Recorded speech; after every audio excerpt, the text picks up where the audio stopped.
Alright guys, a quick one. Here, I'll detail how to add another email on iPhone. So if at the end of this you found this offer informative, please don't forget to like and then subscribe. Now the first thing you want to do is go ahead and open the Gmail application. Click on the profile picture at the top right. Click on add another account. And then select the email you want to set up here. You can choose from Google, iCloud, Outlook, Hotmail and Live, Office 365, Yahoo, or others. So in this case, let us set up a new Google account. Select Google and then hang on. You want to make sure you are connected to the internet.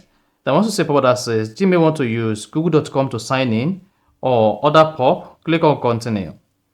Now hang on for this to open the interface where you have to sign in to the new email account you want to add to your iPhone. So just hang on a bit. Now go ahead and type in your email address.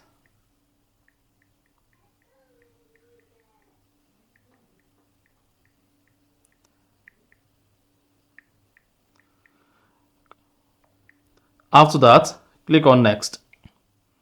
And once you click on the next button, you will be prompted to type in your email password. Go ahead and type in the password. Once you type in the password, click on next. Now, if the password is correct, then you will be able to add this particular Google account or email to your iPhone. And then thereafter, click on continue. Or not now. If you want to set up passkey, click on continue. Otherwise, click on not now to add the email address to your iPhone. And after that, you should see your email address added like this. So you can see this is the email address we added. And that is it. So that's exactly how to add a new Gmail account in iPhone, or I can easily add another email on iPhone. If you found this offer informative, please don't forget to like and then subscribe.